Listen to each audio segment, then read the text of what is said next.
여러분들은 약속을 잘 지키면서 살아가고 계십니까? 이 시대는요, 수많은 약속을 통해서 사람들 사이에 이 주어진 약속을 지키며 살아가고 있는 시대입니다. 인간은 수많은 약속 가운데 살아가죠.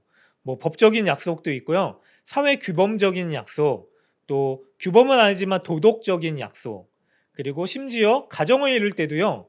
부부가 연합하는 약속을 통해서 가정이 이루어집니다. 자녀와의 약속도 빼놓을 수 없죠. 근데 신기하게도요. 아이들은 약속을 다 기억하더라고요.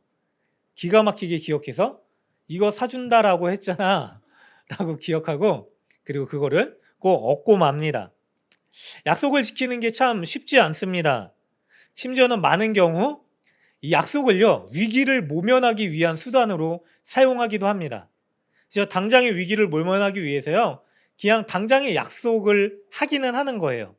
버릇처럼 입에 달고 사는 말이 다시는 안 그럴게, 이번에는 진짜야, 꼭 할게, 꼭 갚을게, 뭐 심지어는 재판장에서도 무수히 위증이 난무하기도 합니다. 우리는 이렇게 약속을 했지만은요, 약속을 믿지 못할 시대를 살아가고 있습니다. 그런데 여기에 문제가 있습니다. 우리 그리스도인들은요, 약속을 따라 살아가는 존재이기 때문에 그렇습니다. 우리가 어떤 약속을 믿고 따라 살아가고 있습니까? 바로 하나님께서 우리에게 주신 약속입니다. 오늘 본문은요, 하나님께서요, 멸망에서 포로로 끌려간 이스라엘 백성들, 왜냐면은 하나님의 약속을 지키지 않아서 포로 신세가 결국 되었죠. 그런데 그런 그들에게요, 새로운 언약, 새로운 약속을 주시는 내용이 나오게 됩니다. 이스라엘이 남북으로 나뉘고 결국 두 나라 모두 멸망을 하게 됩니다. 북이스라엘, 남유다 다 멸망을 하게 되죠. 그런데 이게 원래는 하나님과의 약속을 어긴 죄 때문에 그렇게 된 것이었습니다. 구약 성경을 보면은요, 신명기에 보면은 하나님께서 옛 언약을 주시는데, 근데 그 언약의 내용이 뭐냐면은 조건부 계약이었었습니다. 너희들이 율법을 잘 지키면은 내가 너희들에게 복을 줄 것이다 라고 하는 이 약속을 해 주십니다. 그리고 또 출애굽기 20장에 보면은 세계가 다 내게 속하였나니 너희가 내 말을 잘 듣고 내 언약을 지키면 너희는 모든 민족 중에서 내 소유가 되겠고 너희가 내게 대하여 제사장의 나라가 되며 거룩한 백성이 되리라 라고 하는 말씀을 언제 주셨냐면 십계명을 주시고 나서 주셨어요. 그러니까 계명, 율법을 주시고 나서 이걸 지키면은 하나님이 복을 주시겠다라고 하신 것입니다. 그런데 반대로 내 계명을 지키지 않는 자에게는 어떤 이 반대되는 상반된 언약을 했냐면 계약의 의무를 다하지 않았을 때는 신명기 28장 16절에 이 모든 저주가 내게 임하며 내게 이를 것이다 라고 하는 말씀을 주셨어요. 하나님께서 사실 저주를 내리기 위해서 이런 약속을 하신 게 아니라 이스라엘 백성들이 복을 받고 하나님의 백성으로 잘 살아갈 수 있도록 하기 위해서 이 언약을 맺기 위해서 이 말씀을 하신 거죠. 그런데 결국 이스라엘 백성들이 이 언약을 알고 있으면서도요, 결국 지키지 않아서 하나님을 외면하고 그리고 하나님을 떠나 살아갔기 때문에요, 이스라엘 백성들이 징계를 받습니다. 남유다와 북이스라엘 모두 멸망을 당하고요, 포로로 끌려가는 신세가 되었죠. 그런데 여기서 저는 한 가지 놀라운 은혜를 발견하게 됩니다. 왜냐하면 이미 이스라엘 백성들이 약속을 지키지 않아서 포로로 끌려가게 된 거잖아요. 그러면 하나님의 편에서는요, 더 이상 다시 약속을 지키거나 하지 않아도 됩니다. 이 약속은 이미 파기되었기 때문에 그래요. 이 약속이요, 한마디로 언약입니다. 언약은 당사자와 당사자가 둘이 합의해서 맺은 계약입니다. 쌍방 간의 계약이기 때문에요, 한쪽에서 이 약속을 깨게 되면은요, 반대쪽에서는 페널티를 부과하게 되는 거예요. 그렇죠? 더 이상 이 약속을 지키지 않아도 될 뿐더러 이 약속을 어긴 것에 대해서 상응하는 보상을 받을 수 있습니다. 그런데 하나님 편에서는요, 하나님께서 약속을 지키지 않으신 게 아니라 이스라엘 백성들이 끊임없이 기회를 줬음에도 불구하고 약속을 어겼기 때문에 하나님은 더 이상 이 약속의 의무를 행하지 않으셔도 되는 분입니다. 그리고 한 가지 더는요. 그럼에도 불구하고요. 하나님께서는 이 옛 언약을 다시 새 언약으로 만들어서 이스라엘 백성들에게 약조를 맺어 주셨다라고 하는 겁니다. 생각해 볼게요. 우리는 사람이에요. 피조물이죠. 하나님은 어떤 분이시죠? 세상을 창조하신 창조주이십니다. 그러면 창조주가 피조물에게 약속을 맺을 수 있는 위치에 계신 분인가요? 피조물인 사람과 약속을 맺을 수 있는 이유가 전혀 없으세요. 여러분들 집에 사는 갑자기 바퀴벌레가 나왔어요. 만약에 바퀴벌레에게요, 우리가 약속을 하는 거예요. 내가 너 너무 힘드니까 나오지 말아줘. 그럼 내가 따로 이렇게 먹을 거라든지 먹을 물이라든지 간식도 포함해가지고 내가 만들어줄게. 제발 우리 집 말고 밖에서 살아줘라고 약속을 해요. 그러면은 바퀴벌레와 사람 간의 약조가 체결할 수 있는 대상일까요? 바퀴벌레에게? 아니죠. 바퀴벌레에게는 약속을 지킬 수 있는 능력도 없을 뿐더러 사람 편에서는요, 약속을 할 만한 존재도 아닌 거예요. 그런데요, 창조주이신 하나님께서 우리에게 약조를 맺어주셨다? 그런데 한 번 이 약조를 어겼어요. 실패했어요. 언약이 깨어졌어요. 사람이 지키지 못했기 때문에 그래요. 그래서 하나님을 무시하고 하나님을 외면하는 삶을 살았어요. 돌이키지 않았어요. 그럼에도 불구하고요, 포로로 끌려가서 그래서 징계받고 있는 이스라엘 백성들을 향해서 하나님께서 다시 새로운 언약을 맺어주셨다? 이거는 대단히 놀라운 은혜라고밖에 할 수 없는 일입니다. 그러면 하나님께서는요, 왜 우리에게 이렇게 끊임없이 약속을 맺어주시는가? 왜 그럴까요? 하나님께서는요, 언약이라는 방법을 통해서요, 우리에게 하나님의 사랑을 표현하시기 때문에 그래요. 우리가 아이들을 키우잖아요. 아이들과 약속을 합니다. 그런데 아이들이 대부분 말을 안 들어가지고 잘 자라나도록 하기 위해서 우리가 대부분 약속을 해요. 맞죠? 부모 입장에서 약속을 해야 될 의무가 없죠. 먹여주고 입혀주고 재워주는 것만으로도 감사해야지 이 녀석들이 어디 약속을 뭐 얘기해. 그럴 수밖에 없는 아이들, 자녀들이지만은요, 부모 입장에서 아이들을 사랑하기 때문에 약속이라는 도구를 통해서요, 사랑을 표현하는 거예요. 말을 안 듣는 자녀들이 있습니다. 그 아이들에게 약속을 해줄 수 있는 이유는 없어요. 그러나 그 아이를 사랑하기 때문에요, 앞으로 이런 나쁜 행동 안 하면 뭐 이렇게 너가 열심히 하면은 그 아이가 기특하고 사랑하기 때문에 약속을 맺어주는 거예요. 손가락 걸고 이렇게 하면은 아빠가 너가 원하는 그거 해줄게. 뭐 칭찬 스티커, 약속 스티커도 붙이잖아요. 그래서 30번 이렇게 하면은 이거 해줄게. 근데 자녀의 입장에서는 동기부여가 되죠. 우와, 우리 아빠가, 우리 엄마가 이런 거 해준대. 그래가지고 그 약속을 지키기 위해서 노력합니다. 그리고 결국 어떻게 되냐면 그 약속 때문에 자녀의 생활 습관이라든지 마음, 성품이 조금씩 변화돼요. 나쁜 마음을 억누르게 되는 동기가 되기도 합니다. 그래서 하나님께서는요, 우리에게 이러한 약속을 통해서요, 하나님의 사랑을 표현해 주십니다. 오늘 말씀을 보니까요, 하나님께서 이스라엘 백성들에게 그럼에도 불구하고 하나님의 지극히 큰 사랑 때문에요, 그의 자녀로 삼아주신 이스라엘 백성들을 포기할 수 없어서 새로운 약속을 맺어 주십니다. 31절에 보니까요, 여호와의 말씀이라 보라, 날이 이르리니, 이 날은 어떤 날이냐면 포로로부터 회복될 날이에요. 그 날이 너희에게 주어질 것이다. 이스라엘 백성들은, 유다 백성들은요, 포로로 끌려가서요, 소망이 없는 삶을 살았습니다. 70년이에요. 70년. 여러분, 한두 해도 아니고 70년을 그렇게 살아가야 하는 사람들에게 소망이 있을까요? 없을까요? 그냥 이렇게 살아가다가 끝나는 거구나라고 하는 삶을 포기하는 자주 섞인 마음밖에 없었을 것입니다. 그런데 그들에게요, 하나님께서 다시 소망을 주세요.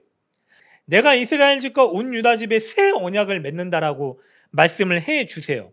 자, 그러면 이 새 언약이 어떤 언약이냐? 32절에 보니까 이 언약은 같이 읽습니다. 하나, 둘, 셋. 내가 그들의 조상들의 손을 잡고 애굽 땅에서 인도하여 내던 날에 맺은 것과 같지 아니할 것은 내가 그들의 남편이 되었어도 그들이 내 언약을 깨뜨렸음이라 여호와의 말씀이라. 새로운 언약은 옛 언약과 다르대요. 이 옛 언약은요, 율법 언약이에요. 자, 이스라엘 백성들이 이집트의 노예로 살고 있었습니다. 하나님께서 은혜로 그들을 끄집어 내주셨어요. 그리고 나서 그들이 하나님의 백성으로 살 수 있도록 율법을 주셨어요. 자, 율법을 지키는 것을 통해서 하나님의 백성들이 어떠한 모습이어야 되는지, 어떠한 삶을 살아야 되는지를 가르쳐 주셨어요. 그런데 이걸 지키기가 쉽지 않았었던 거예요. 자, 이거를 어려운 말로 행위 언약이라고 해요. 옛 언약은요, 행위 언약이에요. 우리가 이걸 지킴으로 인하여서 하나님께서 복을 주시는 것을 경험하는 겁니다. 그런데 사람이 이 언약을 지킬 수 있습니까? 지키기 너무 어렵죠. 이스라엘 백성들도 대단한 민족이에요. 나면서부터 율법을 달달 외우고, 이 사람들 다 나면서부터 하나님 믿는 삶이에요.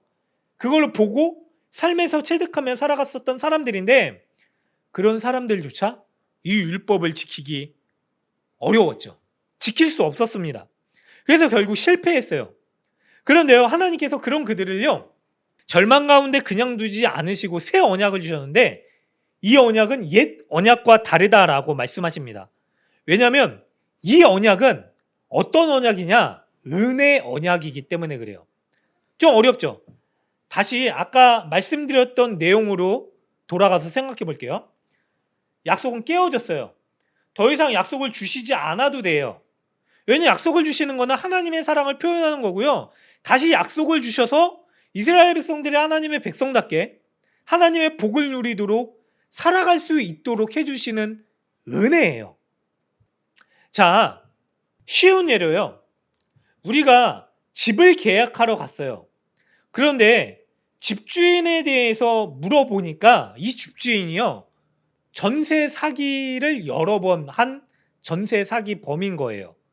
그런데 우리한테 이런 얘기를 하는 거죠. 이번에는 제가 공증을 서고, 이번에는 꼭 서류도 작성하고, 꼭 이렇게 계약서를 대로 계약을 이행하겠다라고 하는 약조를 하는 거예요. 여러분, 믿을 수 있겠습니까? 아니죠. 이미 그 사람의 전적이 약속을 지키지 않는 일들을 계속 반복했기 때문에 우리 편에서는 도저히 약속을 지킬 수 있는 사람이 아니다 라는 마음이 될 거고, 계약을 하지 않겠죠. 어떻게 믿고 계약을 하겠어요? 이스라엘 백성들이 그런 거예요. 하나님 앞에서의 이스라엘 백성들은 끊임없이 범죄했고 약속을 어겼었던 사람들이에요. 그런데 하나님께서 다시 그들과 새로운 언약을 맺어주셨다라고 하는 것은 은혜로밖에 설명될 수 없는 거죠. 내가 이걸 포기하더라도, 그렇잖아요. 전세 사기범이었었던 수많은 전적이 있던 그 집주인과 다시 계약을 맺는다라고 하는 것은 내가 이 전세금 포기해도 된다라고 하는 의미겠죠. 근데 하나님께서는요, 그런 우리에게 다시 하나님께서 모든 것을 잃더라도 이 약속을 맺어주시겠다라고 하는 은혜의 언약을 맺어주신 것입니다. 그 약속의 내용을 한번 살펴보도록 하겠습니다. 33절에 보니까요, 그날 후에 내가 이스라엘 집과 맺을 언약은 이러하니 곧 내가 나의 법을 그들의 속에 두며라고 말씀을 하세요. 그들의 마음에 기록하여 나는 그들의 하나님이 되고 그들은 내 백성이 될 것이라 여호와의 말씀이라. 하나님의 법을 어디에 둔대요? 그들의 속, 마음에 기록한다라고 말씀을 하십니다. 옛 언약은 어디에 기록되었죠? 십계명을 보면은요, 돌판에 기록되어 있어요. 왜 돌판에 기록하였는가? 당시의 돌은 영원한 것으로 인식됐잖아요. 그래서 한 번 새기면 지워지지 않는 거예요. 그래서 이스라엘 백성들이 돌판에 새겨진 약속을 받았는데 어떻게 했죠? 결국 약속을 지키지 않아서 깨졌어요. 그래서 모세가 한번 깨트리고 다시 또 돌판을 받아왔었잖아요. 근데 이스라엘 백성들이 다시 그 약속을 깨었었던 것이죠. 근데 하나님께서 이 새 언약은 어디에 주셨냐면 우리의 마음에 주셨다라고 기록하셨다라고 하시는 거예요. 이게 뭐냐면 영원히 깨지지 않을 약속을 우리에게 주셨다라고 하는 의미입니다. 왜 이렇게 하셨을까요? 사람의 편에서는 이 약속을 깰 것이 뻔한 것이기 때문에 하나님께서 깨어지지 않는 약조를 우리의 마음판에 주신 것이죠. 하나님께서요, 이 약속을 주시면서 뭐라고 말씀하시냐면 내가 그들의 하나님이 되고 그들은 내 백성이 될 것이라 여호와의 말씀이니라 라고 하셨어요. 그러니까 다시는 깨지지 않는 언약을 우리 마음 가운데 주셨 것뿐만이 아니라 이제는 그 약속을 우리 가운데 새겨주시고 우리의 하나님이 되어주시겠다라고 하신 새 약속을 주신 것입니다. 사랑하는 여러분, 이 약속이 우리 가운데 이미 주어졌어요. 믿음이라고 하는 수단을 통해서 주어졌습니다. 예수를 믿는 게요, 이 약속을 받았다라고 하는 증거입니다. 다시는 깨어지지 않을 이 약조를요, 예수님께서 이루어 주셨죠. 그리고 십자가상에서요, 도장을 찍으신 거예요. 어떻게 하죠? 예수님의 피 흘리심을 통해서요, 그의 생명을 담보로 도장을 찍어 주셨어요. 그러면 우리는 어떤 도장을 찍었나요? 우리는 도장을 찍은 게 없어요. 약조된 그 증서를 가지고 있을 뿐이에요. 그렇잖아요. 이 약속의 내용이, 언약을 체결하는 내용들이 창세기 15장에 잘 나타나 있는데요. 하나님께서 아브라함과 맺었었던 언약이 잘 나타나 있습니다. 한 2번 정도 이전의 설교에서 말씀을 드렸었던 적이 있어요. 하나님이 아브라함과 약속을 맺으실 때 어떻게 하시죠? 쪼갠 짐승들을 준비하라고 하세요. 그리고 나서 아브라함은 어떻게 되냐면 그 짐승들 앞에서 잠이 듭니다. 그런데 그때 하나님께서 나타나셔서요, 쪼개진 짐승 사이를 지나가는 불로 나타나십니다. 그리고 그 불을 태우세요.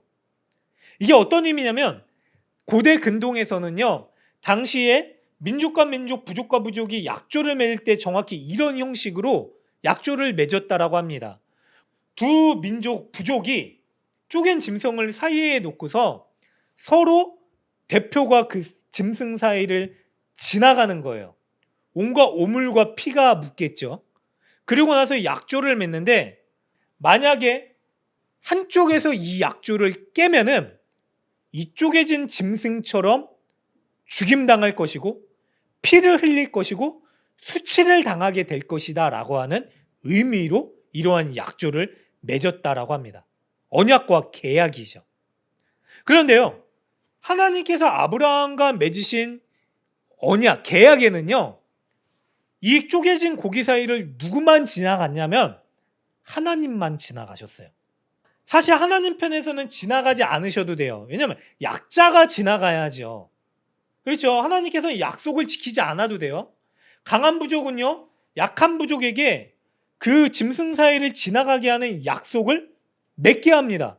그래서 만약에 조공을 바치지 않는다든지 말을 듣지 않으면은 이 쪼개진 짐승처럼 진멸당할 것이다 라고 하는 약조를 맺게 하면서 강제적으로 의무를 부과하는 거죠.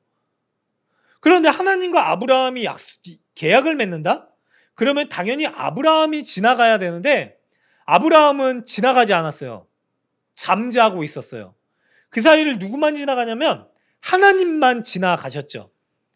여러분, 이 약속의 내용들을 살펴보면서 우리가 오늘 본문을 보면은 하나님께서 새 언약을 맺어주신 의미가 이해가 됩니다. 하나님께서요, 다시 우리의 마음에 하나님의 새 언약을 기록해 주신 거예요. 근데 이 모든 의무를 누가 담당했냐면은 바로 하나님이신 예수님이 담당을 하신 것이죠. 자, 34절에 넘어가 볼까요? 그들이 다시는 각기 이웃과 형제를 가리키며 이르기를 너는 여호와를 알라 하지 아니하리니 이는 작은 자로부터 큰 자까지 나를 알기 때문이라 내가 그들의 악행을 사하고 다시는 그 죄를 기억하지 아니하리라 여호와의 말씀이라. 자, 이 포로로 끌려간 이스라엘 백성들에게 이 새 언약이 주어졌는데 이 약속이 지금의 시대를 살아가고 있는 우리에게 이미 성취된 것을 우리는 알고 있죠.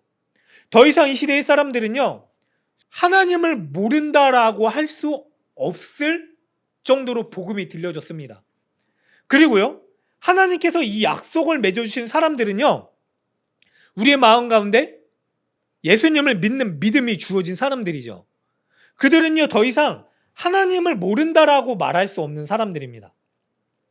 여기서 이 안다라고 하는 말이요, 하나님을 그냥 지식적으로 아는 게 아니라 인격적으로 아는 거예요. 뭐냐면 성경에서는 부부관계를 빗대어서 이 안다라고 하는 단어를 사용합니다. 한마디로 하나님을 아는 게요, 정말로 친밀하게 모든 것을 세세히 다 아는 정도로까지 아는 관계로 이야기하는 아는 지식이 되는 겁니다.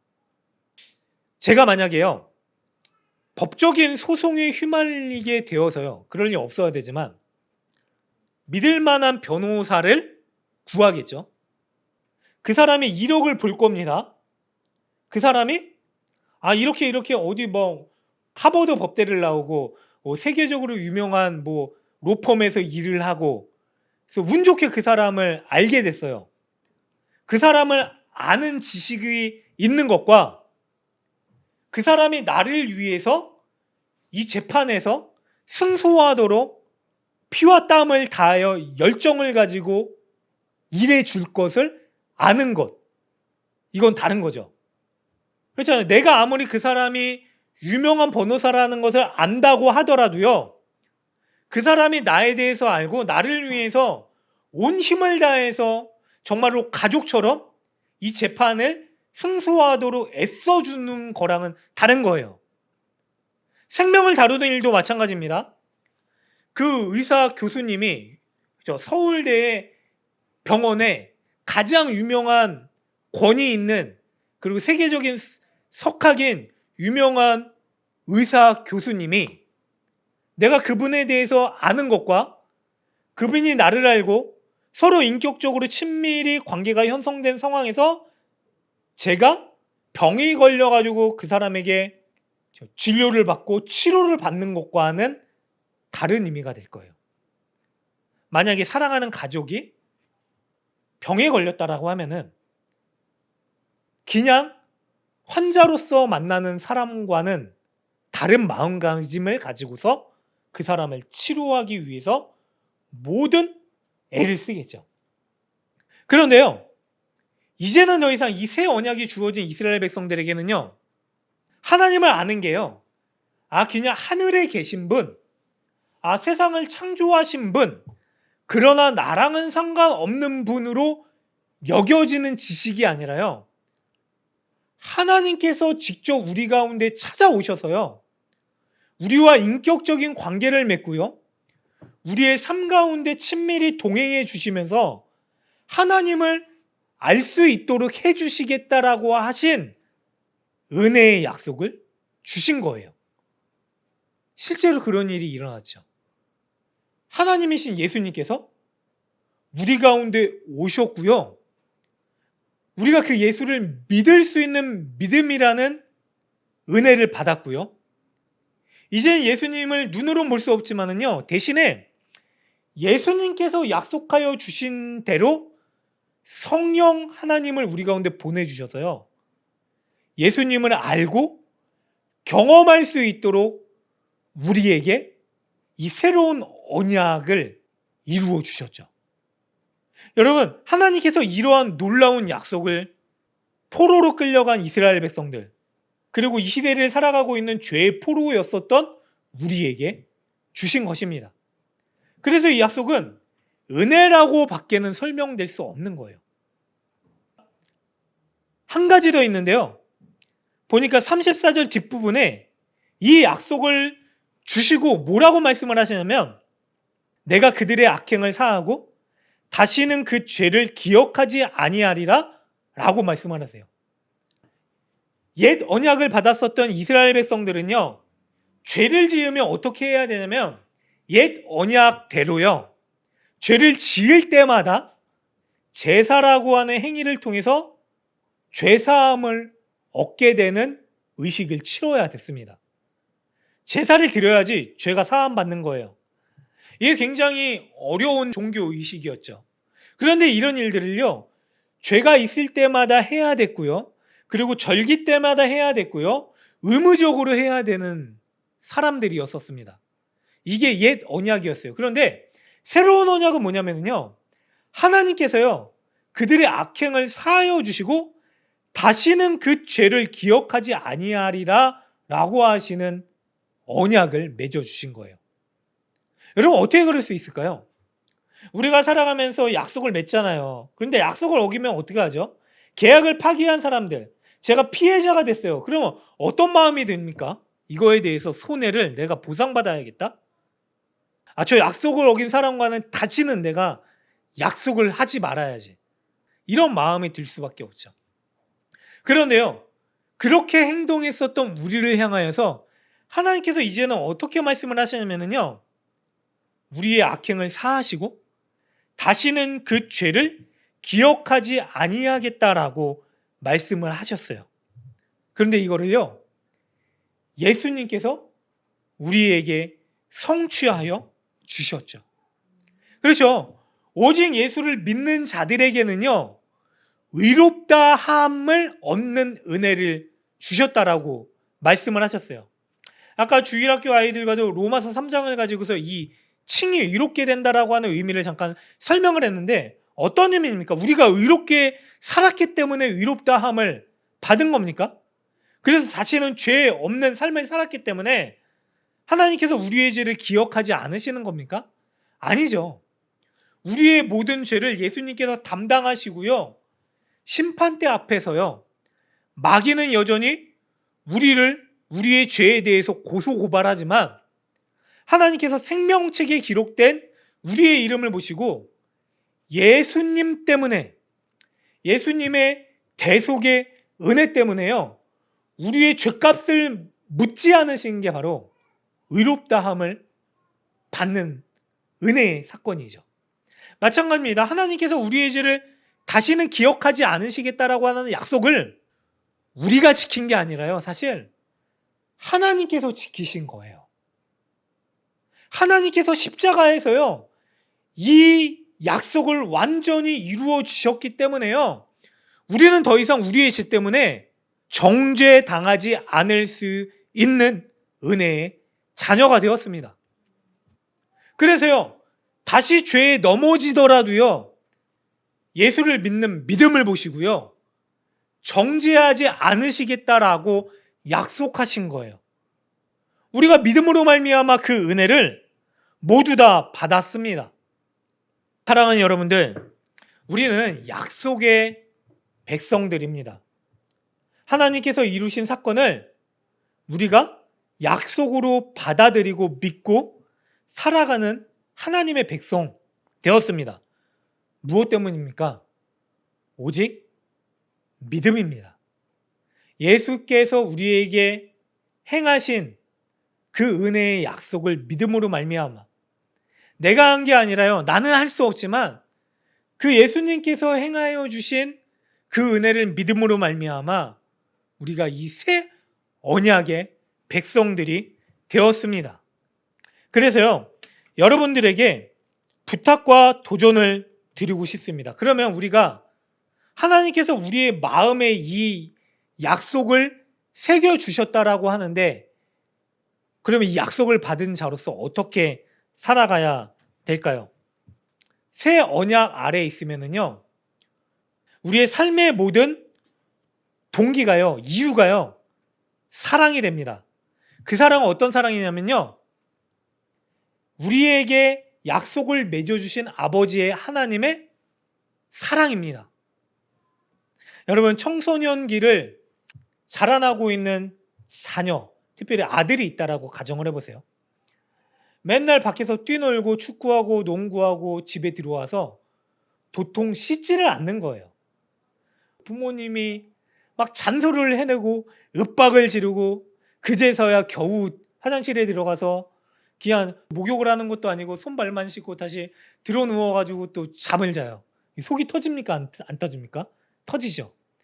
그런데 어느 날 이 아들내미가요, 씻기 시작하는 거예요. 말도 안 되는데 씻고요.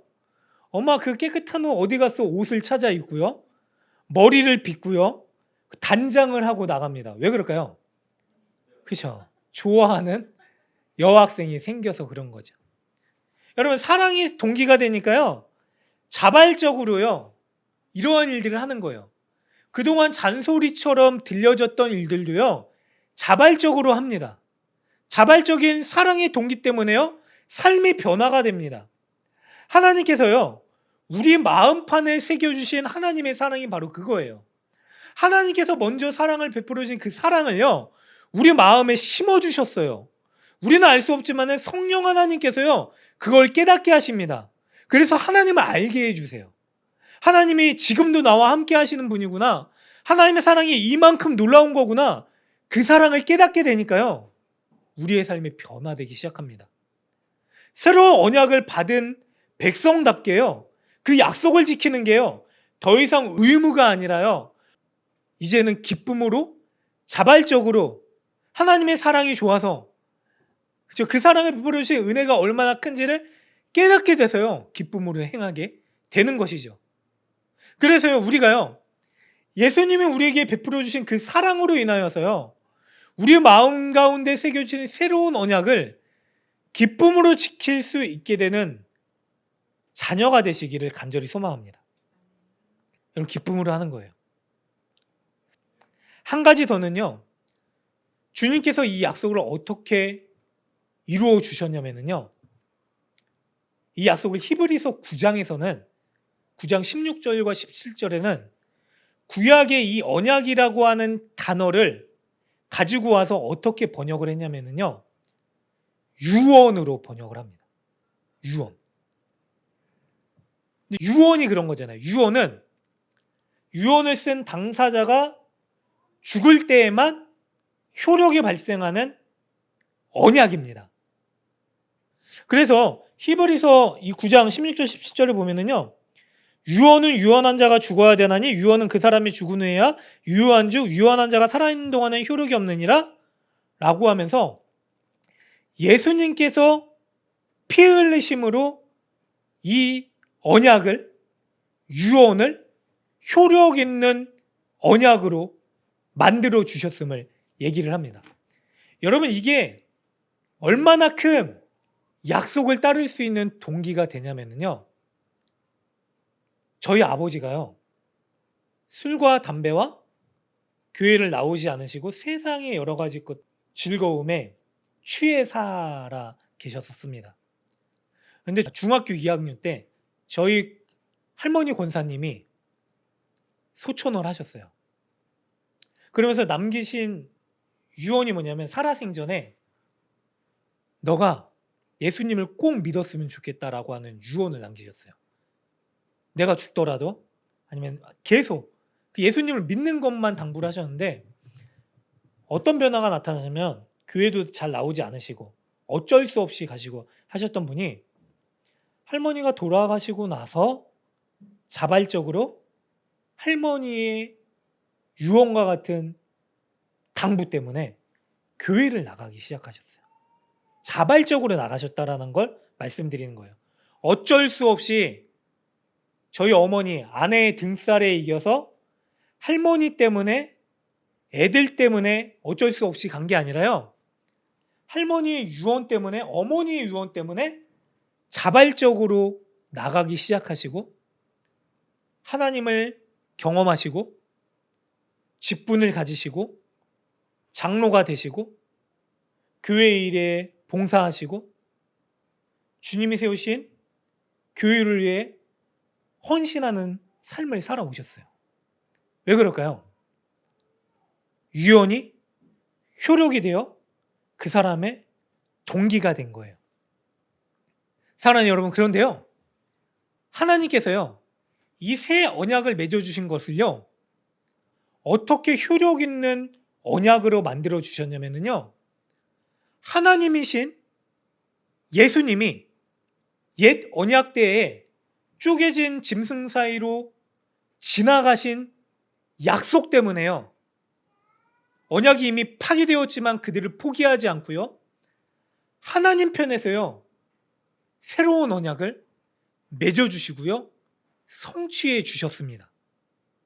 우리가 이 언약을 위해서 한 게 무엇이죠? 아무것도 없어요. 하나님께서 다 하신 언약이고요. 그래서요. 하나님께서 죽으심으로 말미암아 우리에게 주신 이 약속이요. 우리가 끊임없이 예수를 배신하고요. 예수님을 멀리하는 떠나 사는 삶을 살았지만은요.